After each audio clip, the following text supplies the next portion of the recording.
எவ்வளவு அவதூறுகள். எந்த கட்சிக்கும் இந்த மாதிரி இது கட்ட பஞ்சாயத்து கட்சி எடுக்கலையே பிராண்ட் பண்ணியிருக்காங்களா? கிடையாது. நமக்கு சம்பந்தமே இருக்காது. எந்த விவகாரத்திலும் நம்ம தலையிட்டு மாட்டோம். ஆனால் நாள்தோறும் இந்த சோசியல் மீடியாவில் இந்த கட்சிக்கு எதிரான அவதூறுகளை பரப்பினார்கள். சும்மா ஒரு நிகழ்ச்சிக்கு டொனேஷன் கேட்க போனால் அதை பிரச்சனையாக்கி அதை பெருசுப்படுத்தி ஒரு நாளைக்கு ஒரு நிமிஷத்துக்கு 3 முறை போட்டு பெரிய பெரிய சேட்டலைட் தொலைக்காட்சிகளில் நம்மளை அசிங்கப்படுத்தினார்கள்.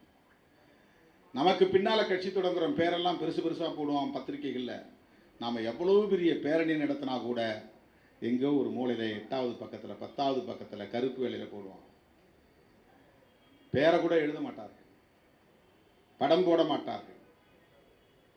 அவ்வளவு ஊடகங்களில் இருட்டடிப்புகள் இருந்தன, அரசியலில் ஓரங்கட்டுதல்கள் இருந்தன.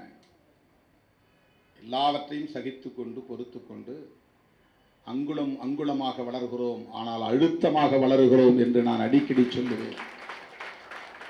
அப்படி ஒரு அடக்குமுறைகளை ஒடுக்குமுறைகளை நாம் சந்தித்து ஒரு நெடும் பயணத்தை கடும் நெருக்கடிகளுக்கு இடையிலே மேற்கொண்டு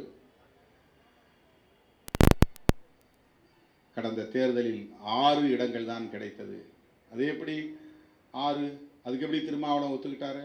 மொத்தமாக போய் அடமானம் வச்சுட்டாரு. இவன் இன்னும் தினம் வந்து நம்மோட களை வெட்டின மாதிரி கவலைப்படுறான். நம்ம வளர்றதுக்கு ஒரு சிறு மணியாங்கலை கூட அவன் எடுத்து போட்டுக்க மாட்டான். 10 ரூபா நமக்கு ஒரு நன்கொடை கொடுத்து உதவி இருக்க மாட்டான். அவனுக்கு திடீர்னு கரிசனை வந்துருச்சு, திருமாவளவனுக்கு எப்படி 6 கொடுக்கலாம். அவன் நோக்கம் என்னன்னா திமுகவும் விடுதலை சிறுத்தைகளும் ஓர் அணியில் இருக்கக்கூடாதுங்கிறது தான். எப்படியாவது திருமாவளவன் பிடிங்கிட்டு வெளியே வருவாரா?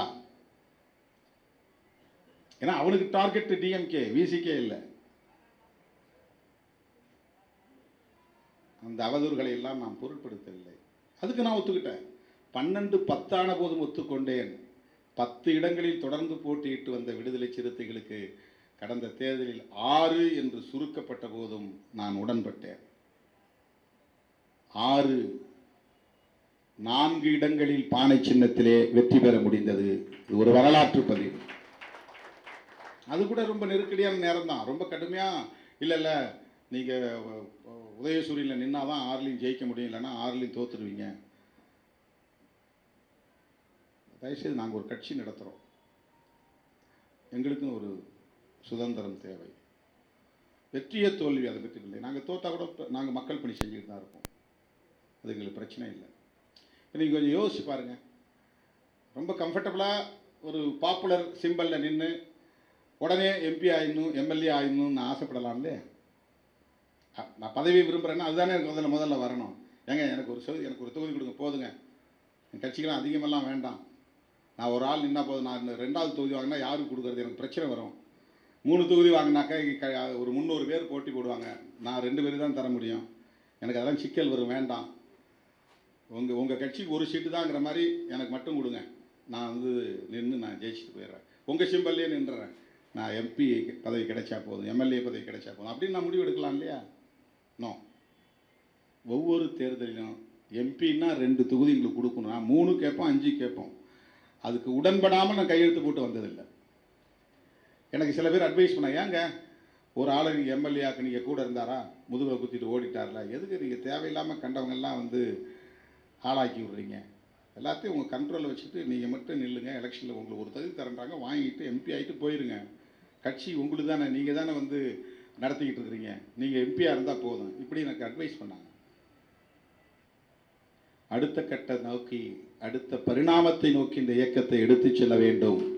எங்களுக்கு கூடுதலான இடங்கள் தேவை.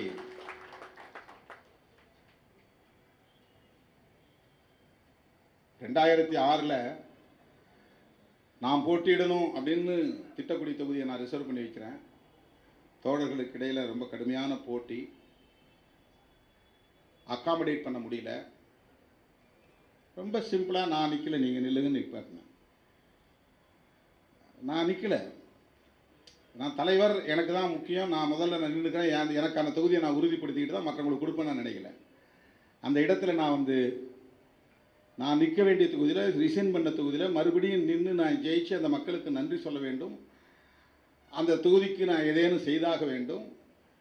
அப்படிங்கிற ஒரு நெருக்கடி இருந்த நேரத்தில் கூட நான் நிற்க வேண்டிய இடத்துல நம்ம கூட இருக்கிற தோழர்கள் ஆசைப்படுறாங்க, ரைட் நீங்களும் நில்லுங்க, நீங்களும் நில்லுங்க, நீங்களும் நில்லுங்க. நான் விளைவிக்கிறேன். நான் தமிழ்நாடு பூரா பிரச்சாரம் பண்ணுறேன் 2006. இல்லைனா அப்போ நான் எம்பி ஆகிருந்தது, எம்எல்ஏ ஆகிருந்திருப்பேன். 2006 நான் திட்டக்குள்ள நின்று இருந்தால் நான் எம்எல்ஏ.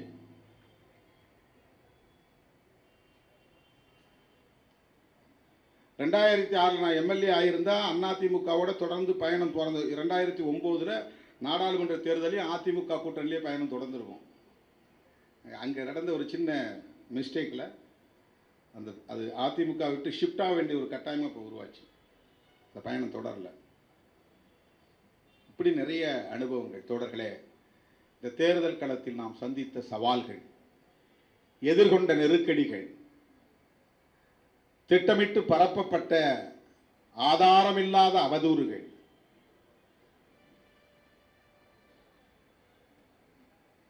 வஞ்சம் நிறைந்த வசவுகள், வலிகள் மிகுந்த இழிவுகள் எல்லாவற்றையும் சகித்துக் கொண்டு நாம் நெடுந்தூரம் பயணித்ததன் விளைவாக இன்றைக்கு 4 சட்டமன்ற உறுப்பினர்கள், 2 நாடாளுமன்ற உறுப்பினர்கள் சொந்த சின்னத்திலே வெற்றி பெற்று தேர்தல் ஆணையத்தின் அங்கீகாரத்தை பெற்றிருக்கிறோம். சமூக அங்கீகாரம் அது ஒரு வகை, அரசியல் அங்கீகாரம் அது ஒரு வகை, சட்டப்பூர்வமான அங்கீகாரம் அது ஒரு வகை, சோசியல் ரெகக்னிஷன்.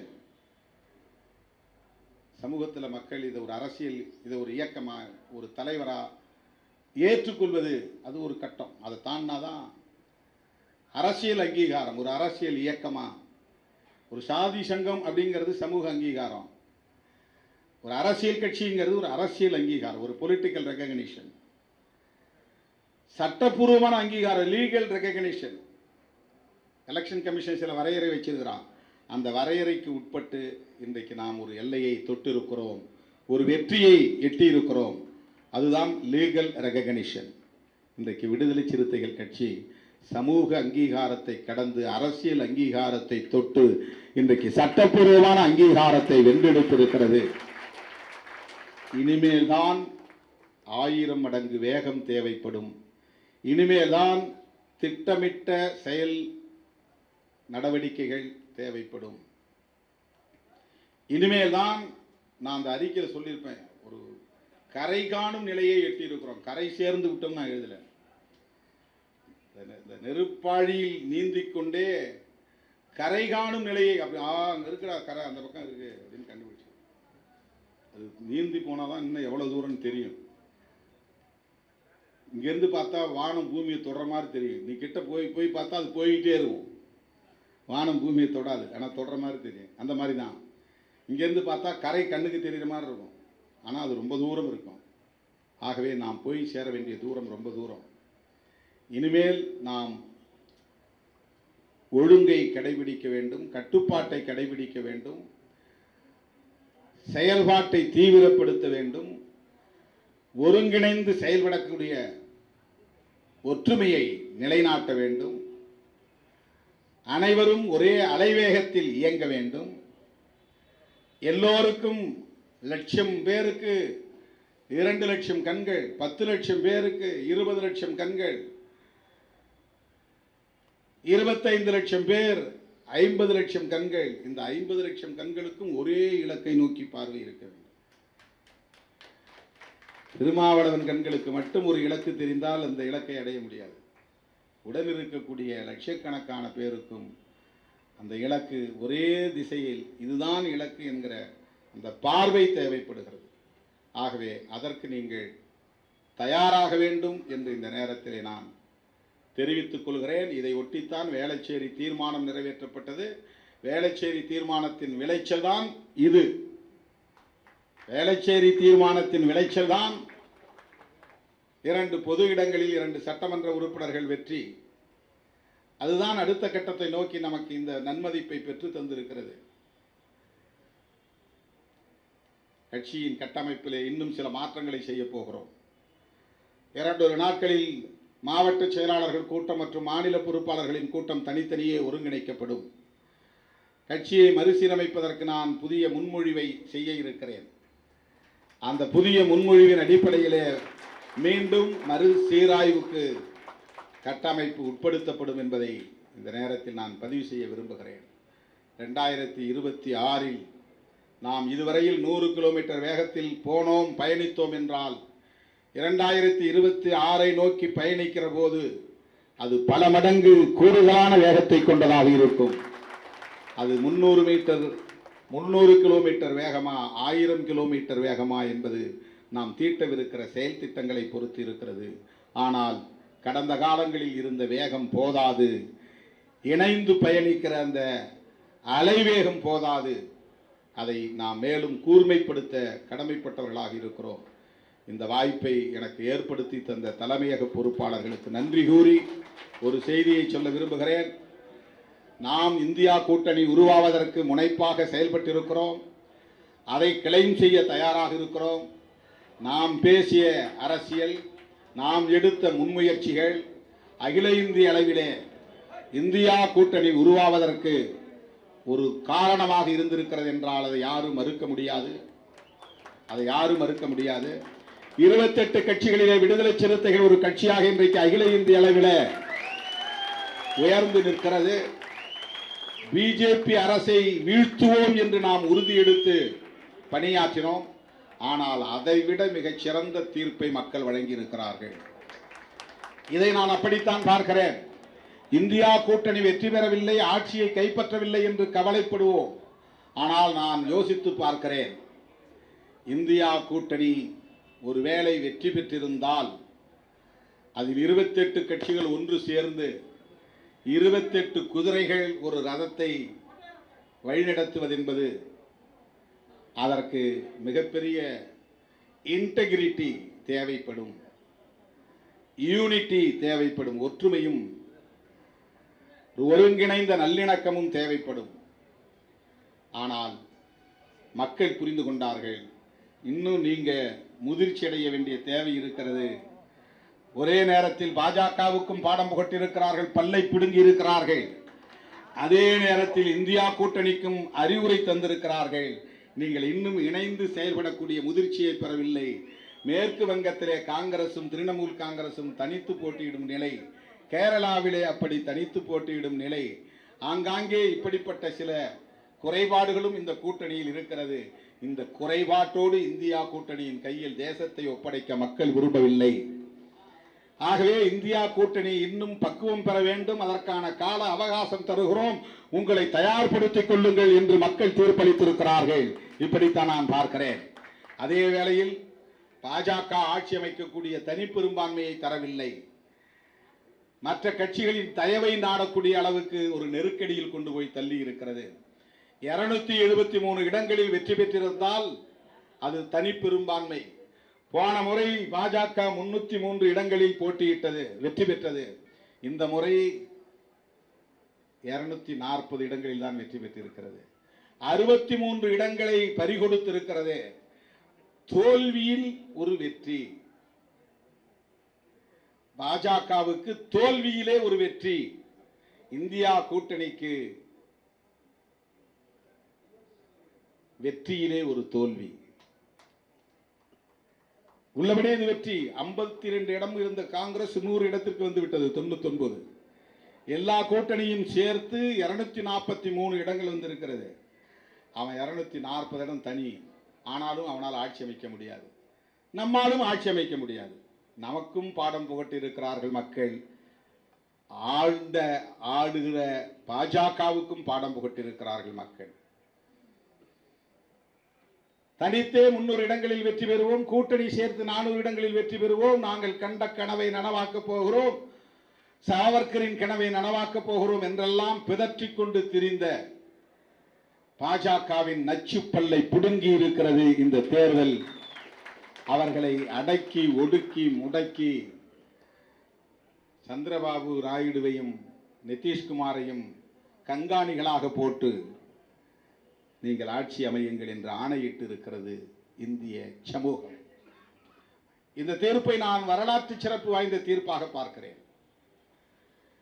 இந்த நெருக்கடியான நேரத்தில் அவர்கள் ஆட்டம் போட முடியாத நிலைக்கு தள்ளி இருக்கிறார்கள். நாம் ஆட்சி நடத்துகிற வலிமையை இன்னும் பெற வேண்டும் என்று வலியுறுத்தி இருக்கிறார்கள் அல்லது அறிவுறுத்தி இருக்கிறார்கள். இந்தியா கூட்டணி இன்னும் ஸ்ட்ரெங்தன் ஆகணும், இன்னும் வலிமை பெற வேண்டும், அது தேவை இருக்கிறது. 4 கட்சியை வச்சு அவங்களால ஸ்டேபிள் கவர்மெண்ட் கொடுக்க முடியாதுன்னு நாம் சொல்கிறோம். 28 கட்சியை வச்சு எப்படி ஸ்டேபிள் கவர்மெண்ட்டை தர முடியும்? அது ஒரு கேள்வி இருக்கிறது அல்லவா? அது ஒரு கேள்வி இருக்கிறது. ஆகவே இவையெல்லாம் சீர்தூக்கி பார்த்துதான் மக்கள் ஒரு சிறப்பான தீர்ப்பை வழங்கியிருக்கிறார்கள். நிலையான ஆட்சி அவர்களால் தர முடியாது. நிலையான ஆட்சி இல்லாத நேரங்களில் தான் நம்மை போன்றவர்களின் முக்கியத்துவம் நாட்டில் வெளிப்படும். காஞ்சிராம் அதைத்தான் சொல்லுவார். அன்ஸ்டேபிள் கவர்மெண்ட் சென்ட்ரலில் உருவாகும் போது தான் ஷெட்யூல் காஸ்ட் அம்பேத்கரைட்ஸ் மூவ்மெண்ட் எத்தகைய முக்கியத்துவம் வாய்ந்தவை, அவர்கள் எப்படி எம்பவர் ஆக முடியும் என்பதை உணர்வார்கள் அப்படின்னு சொல்லுவார். அதனால் இந்த தீர்ப்பை நாம் வணங்கி தலைவணங்கி வரவேற்கிறோம்.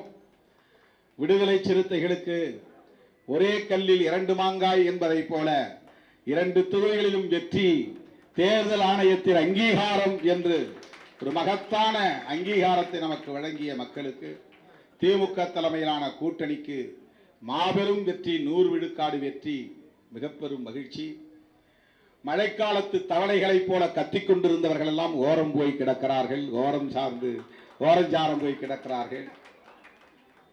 மழைக்காலத்தில் தவளை கத்திட்டு கிடக்கும்.